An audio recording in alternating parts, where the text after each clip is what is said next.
ಹಳೆಯ ಚಿನ್ನದ ಒಡವೆನ ಅಧಿಕ ಬೆಲೆಗೆ ಮಾರಬೇಕೆ? ಅಂದ್ರೆ ಆಟಿಕಾಗೆ ಕಾಲ್ ಮಾಡಿ 8880 ಅಟ್ಟಿಕಾ ಗೋಲ್ಡ್ ಕಂಪನಿ. ಅದನ್ನ ಟ್ರಾನ್ಸ್ಪರೆಂಟ್ ಆಗಿ ತೋರಿಸಬೇಕು ಜನಗಳಿಗೆ. ಆಲ್ಮೋಸ್ಟ್ 90% ಸರ್ ಆನ್ ರೋಡ್ ಏನು ವೆಹಿಕಲ್ಸ್ ಓಡಾಡ್ತಾ ಇದಾವೆ ಸರ್, ಆ ವೆಹಿಕಲ್ಗಳೆಲ್ಲವೂ ಕೂಡ ಸರ್ ಈಗ ಎಥನಾಲ್ ಮಿಶ್ರಿತ ಪೆಟ್ರೋಲ್ನಿಂದ ಹೊಂದಾಣಿಕೆ ಮಾಡಿಕೊಳ್ಳಬಹುದಾದಂತಹ ವಾಹನಗಳೇ, ಹಳೆ ಗಾಡಿಗಳಲ್ಲ. ಸೊ ಅವೆಲ್ಲವೂ ಕೂಡ ಈ E20 E80 ವರೆಗೆ ಪೆಟ್ರೋಲ್ ಅನ್ನ ಹೊಂದಾಣಿಕೆ ಮಾಡಿಕೊಂಡು ಓಡಬಹುದಾದಂತಹ ವಾಹನಗಳೇ ಆನ್ ರೋಡ್ ಇರೋದ್ರಿಂದ ಅವ್ರಿಗೆ ಅಂತ ದೊಡ್ಡ ಪ್ರಾಬ್ಲಮ್ ಆಗ್ತಾ ಇಲ್ಲ. ಯಾಕಂದ್ರೆ ಮಾತಿಗೆ ಮುಂಚೆ ನಾವು ಬ್ರೆಜಿಲ್ ಅಂತ ಹೇಳ್ತೀವಿ, ಬಟ್ ನೀವೇ ಹೇಳಿದಾಗೆ ಬ್ರೆಜಿಲ್ನಲ್ಲಿ ಯಾವ ರೀತಿ ಮಾಡಿಫೈ ಮಾಡ್ಕೊಂಡಿದ್ದಾರೆ ವಾತಾವರಣ ಆಗಿರ್ಬೋದು ಅಥವಾ ಏನು ಎಥನಾಲ್ ಮಿಶ್ರಿತ ಪೆಟ್ರೋಲ್ಗೆ ವೆಹಿಕಲ್ಸ್ಗಳನ್ನ ಮಾಡಿಫೈ ಮಾಡೋದಾಗಿರ್ಬೋದು, ಅವ್ರು ಏನ್ ಸೂತ್ರ ಬಳಸ್ತಾ ಇದ್ದಾರೆ ಅನ್ನೋದ್ರ ಬಗ್ಗೆ ಅಧ್ಯಯನ ಮಾಡಿ ಆ ಸೂತ್ರವನ್ನು ನಾವು ಅಳವಡಿಸ್ಕೊಳ್ಬೇಕಲ್ಲ. ಇದಕ್ಕಿದ್ದಂತೆ ಏಕಾಏಕಿ E20 last option, there is no other options. ಯಾಕಂದ್ರೆ ಅಲ್ಲಿ 0 to 20% ಆರ್ 30% 35% ವರೆಗೂ ನಿಮ್ಗೆ ಬಂಕಲ್ಲಿ ಆಪ್ಷನ್ಸ್ ಇರುತ್ತೆ. ನನ್ನ ವೆಹಿಕಲ್ಗೆ ಓಕೆ, ನನ್ನ ವೆಹಿಕಲ್ಗೆ ಆಗಲ್ಲ, ಓಕೆ ನಿನ್ಗೆ ಪೆಟ್ರೋಲ್ ನಾರ್ಮಲ್ ಪೆಟ್ರೋಲೇ ಸಿಗುತ್ತೆ. ಇಲ್ಲ 0 to 0.5 ವರೆಗೆ ನನ್ನ ವೆಹಿಕಲ್ಗೆ ಓಕೆ ಅಂದ್ರೆ ನೋ ನಿಮ್ಗೆ ಸಿಗುತ್ತೆ. ಆಪ್ಷನ್ಸ್ ಇದೆ ಸರ್ ಅಲ್ಲಿ. ಖಂಡಿತ ಇದೆ. ಅದಲ್ಲದೆ ಅವ್ರು ಇವತ್ತು ಎಲ್ಲಾ ವೆಹಿಕಲ್ಸ್ ಚೇಂಜ್ ಮಾಡ್ಬಿಟ್ಟಿಲ್ವಲ್ಲ, ಅವ್ರು ಒಂದು ಫೇಸ್ ಅಲ್ಲಿ ಬೇರೆ ವೆಹಿಕಲ್ಸ್ಗೆ ತಗೊಂಡ್ ಬಂದು, ಅಂದ್ರೆ ಹಳೆ ವೆಹಿಕಲ್ಸ್ ಆಗದೆ ಇರೋದನ್ನ ತಗೊಂಡು ಏನ್ ಮಾಡಿದ್ದಾರೆ, ಆ ಫೀಚರ್ ನ ತಗೊಂಡ್ ಬಂದು, ಆ ಸೇಫ್ಟಿ ಪಾರ್ಟ್ಸ್ ನ ತಗೊಂಡ್ಬಂದು ಇಲ್ಲಿ ಮಾಡಕ್ ಹೇಳಿದ್ದು.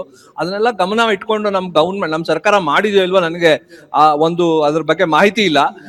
ಅದನ್ನ ಅಂದ್ರೆ ನೀವು ಇವಾಗ ಹೇಳಿದಾಗೆ ಸ್ವಿಚ್ ಆನ್ ಮಾಡಿದ ತಕ್ಷಣ ಇವತ್ತಿಂದ ಇಥನಾಲ್ ಅಂತ ಹಾಗೆ ಮಾಡಕ್ಕಾಗಲ್ಲ. ಹಳೆ ವೆಹಿಕಲ್ಸ್ ಆಗ್ಲೂ ಇತ್ತು, ಅವ್ರಿಗೂ ಬ್ರೆಜಿಲ್ ಅಲ್ಲೂ ಇತ್ತು, ಅಮೆರಿಕಾಲೂ ಇದೆ, ಹಾಗೆ ಇದ್ರಲ್ಲೂ ಇತ್ತು. ಅವ್ರು ಏನ್ ಮಾಡಿದ್ದಾರೆ, ಅದಕ್ಕೆ ಸರಿ ಸಮಾನ ಅದಕ್ಕೆ ಸರಿಯಾಗೋ ತರ ಕೆಲಸ ಮಾಡಿದ್ದಾರೆ ಅಂದ್ರೆ ಅದನ್ನ ನಾವು ತಗೊಂಡ್ ಬರ್ಬೇಕು.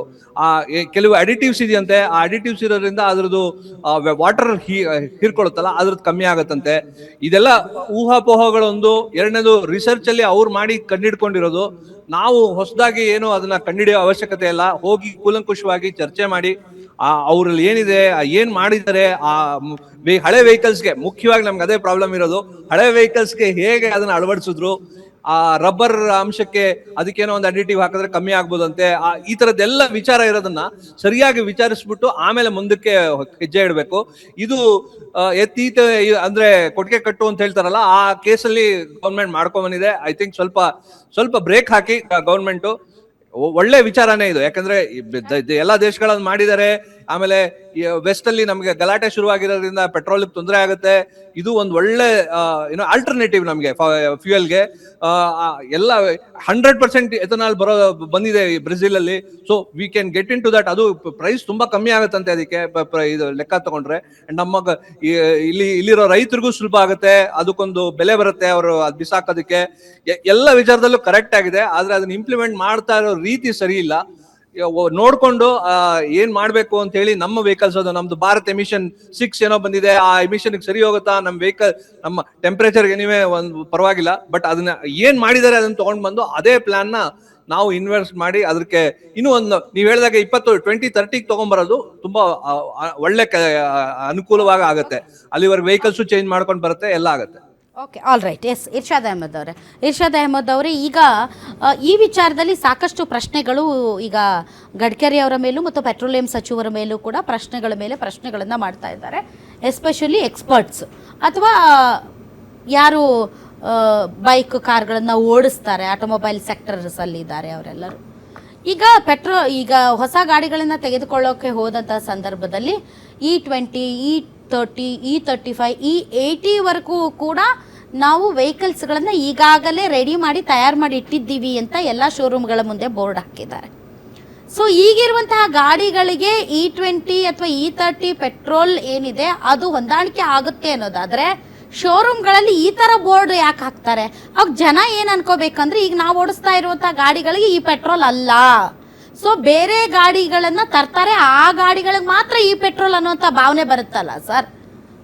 ಅದೇ ಇವಾಗ ವೈಜ್ಞಾನಿಕವಾಗಿ ಅಧ್ಯಯನ ಮಾಡಿ ಇದನ್ನು ತರೋದು ಭಾಳ ಸೂಕ್ತವಾಗಿತ್ತಂತ ನಮ್ಮ ಅಭಿಪ್ರಾಯ. ಯಾಕೆಂದರೆ ಈಗಾಗಲೇ ನೀವು ಹೇಳ್ತಾಯಿದ್ರು, ಇಡೀ ವಿಶ್ವದ ಕೆಲವೊಂದು ಅಪ್ಡೇಟ್ಗಳನ್ನು ನಮ್ಮ ಮಧುಸೂದನ್ ಅವರು ಕೊಡ್ತಾಯಿದ್ರು. ಆದರೆ ನಮ್ಮ ಬ್ರೆಜಿಲಲ್ಲಿ 1931ರಲ್ಲಿ ಈ ಪ್ರೊಸೆಸ್ ಸ್ಟಾರ್ಟ್ ಆಗಿದೆ. ಅಂದರೆ ಸುಮಾರು 50 ವರ್ಷ ನಂತರ ಅಲ್ಲಿ E10 ಅಲ್ಲಿ ಜಾರಿಗೆ ಆಗಿದ್ದು. ಇವತ್ತು ಎಲ್ಲ ಹೇಳ್ತಾ ಇದ್ರು E85 E100ವರೆಗೂ ಆಗಿದೆ ಅಲ್ಲಿ ಎಥನಾಲ್ ಅಂತ. ಆದ್ರೆ ನಮ್ಮಲ್ಲಿ ಪ್ರಾಸೆಸ್ ಸ್ಟಾರ್ಟ್ ಆಗಿದೆ ಸರ್ 2014ರಲ್ಲಿ.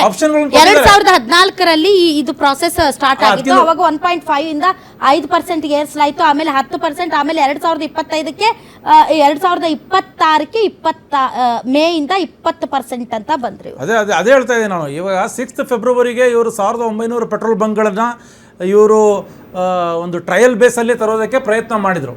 ಅದಾದಮೇಲೆ ಸಡನ್ಲಿ 1 ಏಪ್ರಿಲ್ಗೆ 90,000 ಪೆಟ್ರೋಲ್ ಬಂಕ್ಗಳಲ್ಲಿ ಎಲ್ಲರಲ್ಲೂ ನಾವು ಇದನ್ನು ಜಾರಿಗೆ ತರ್ತೀವಿ ಅಂತ ಇವರು ಹೇಳ್ತಾರಂದರೆ ಇದರ ಹಿಂದೆ ಏನೋ ಒಂದು ಸಂಶಯ ಜನರಿಗೆ ಬರುತ್ತೆ. ಯಾಕೆಂದರೆ ಇವತ್ತು ಎಥೆನಾಲ್ ಪ್ರೊಡ್ಯೂಸ್ ಮಾಡುವಂತಹ ಇವತ್ತು ಏನು ಮೇಜರ್ ಸ್ಟೇಕ್ಗಳನ್ನು ಇಟ್ಕೊಂಡಿದ್ದಾರೆ ಅವರು ಇವತ್ತು ಗಡ್ಕರಿ ಅವರ ಮಕ್ಕಳಾಗಿದ್ದಾರೆ.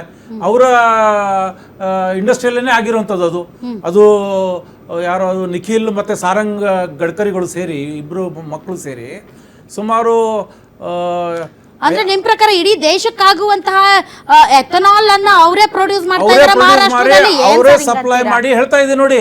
ಇವತ್ತು ಅವರು 2200 ಕೋಟಿ ರೂಪಾಯಿವರೆಗೆ ಇವತ್ತು ಟರ್ನ್ ಓವರ್ ಅನ್ನು ಅವ್ರು ತೋರಿಸಿರುವಂಥದ್ದು. ಅಂದ್ರೆ ನಾನೇನು ಹೇಳ್ತಾ ಇದ್ದೀನಿ ಅಂದ್ರೆ ಇದೆಲ್ಲೋ ಒಂದ್ ಕಡೆ ಈ ಜನರ ಜೇಬಲ್ಲಿ ಕೈ ಹಾಕಿ ಹಗಲು ದರೋಡೆ ಮಾಡುವಂಥ ಕೆಲಸವನ್ನು ಮಾಡ್ತಾ ಇದ್ದಾರೆ. ಅದರ ಜೊತೆಯಲ್ಲಿ ಇವತ್ತೇನು ಪರಿಸರ, ಇವತ್ತು 1 ಲೀಟರ್ ಎಥನಾಲ್ಗೆ ನೀವು ಪ್ರೊಡ್ಯೂಸ್ ಮಾಡೋಕ್ಕೆ ಹೋದರೆ ನಿಮಗೆ ಸುಮಾರು 3000 ಲೀಟರ್ ನೀರು ಬೇಕಾಗುತ್ತೆ. ಆ ನೀರು ಮತ್ತೆ ತಿರ್ಗಾ ನೀವು ಅದನ್ನು ಬಳಕೆ ಮಾಡೋದಕ್ಕಾಗಲ್ಲ. ಆ ನೀರು ನೀವು ಅದು ಕೆಮಿಕಲಿ ವೇಸ್ಟ್ ಆಗುತ್ತೆ. ಅದು ನಾವು ಮರು ಬಳಕೆ ಮಾಡೋದಕ್ಕಾಗಲ್ಲ, ನೀರು ವ್ಯವಸಾಯ ಮಾಡೋದಕ್ಕೂ ಆಗಲ್ಲ. ಯಾವ ರೀತಿ ಎಥನಾಲ್ ಮಿಶ್ರಿತ ಪೆಟ್ರೋಲ್ ಅನ್ನ ಬಳಸಲೇಬಾರ್ದಾ? ಬಳಸಿ ವೈಜ್ಞಾನಿಕವಾಗಿ ಅದನ್ನ ತೋರಿಸ್ಬೇಕು. ಜನರಿಗೆ ಯಾವ ರೀತಿ ಆಪ್ಷನ್ ಕೊಡಬೇಕು, ಯಾವ ರೀತಿ ಮಾಡಬೇಕು ಅನ್ನೋದನ್ನ ತೋರಿಸ್ಬೇಕು. ಎರಡನೇದು ನಾವು ಪರಿಸರವನ್ನು ನಾವು ಆ ಗಮನದಲ್ಲಿ ಇಟ್ಟು ಮಾಡಬೇಕಾಗ್ತದೆ. ವಾಯು ಮಾಲಿನ್ಯ ಕಡಿಮೆ ಆಗುತ್ತೆ. ವಾಯು ಮಾಲಿನ್ಯ ಕಡಿಮೆ ಆದ್ರೆ ಅದ್ರ ಜೊತೆನಲ್ಲಿ ಇವತ್ತು ನಾವು ವಾಟರ್ ಕನ್ಸಂಪ್ಷನ್ ಎಷ್ಟಾಗುತ್ತೆ ಅದನ್ನು ಅರ್ಥ ಮಾಡಬೇಕಾಗುತ್ತೆ. ಇವತ್ತು ವಾಟರ್ ಸ್ಕ್ಯಾರ್ಸಿಟಿ ಎಷ್ಟಿದೆ ಇವತ್ತು ಇಂಡಿಯಾದಲ್ಲಿ, ನೀರಿನ ಕೊರತೆ ಯಾವ ರೀತಿ ಇದೆ, ನೀರಿನ ಕೊರತೆ ಇರುವಂತಹ ಪ್ರದೇಶಗಳಲ್ಲಿ ಆ ಫ್ಯಾಕ್ಟ್ರಿಗಳು ಇದೆಯಾ ಅಂತ ಅದನ್ನೆಲ್ಲ ನಾವು ಕುಲಂಕುಷವಾಗಿ ಇವತ್ತು ನೋಡಿ ಅದನ್ನು ತರಬೇಕಾಗುತ್ತೆ. ಇವರು ಏಕಾಏಕಿಯಾಗಿ ಅದನ್ನು ತಂದು ಜಾರಿಗೆ ಮಾಡಿ ಇದನ್ನು ನೋಡಿದರೆ ಎಲ್ಲೋ ಒಂದು ಕಡೆ ಇವರ ಒಂದು ಬೇರೆ ರೀತಿಯ ಬೇರೆ ರೀತಿ ಅಂದ್ರೆ ಏನು ಸರ್, ಏನೋ ಒಂದು ವ್ಯವಸಾಯ ಒಂದು ವ್ಯವಹಾರ ಈಗ ಹೇಳ್ತಾ ಇದ್ನಲ್ಲ 500 ಕೋಟಿಯಿಂದ 2200 ಕೋಟಿ ರೂಪಾಯಿವರೆಗೆ ಅವರು ತನ್ನ ಟರ್ನ್ ಓವರ್ ಮಾಡಿದ್ದಾರೆ. ಅಂದರೆ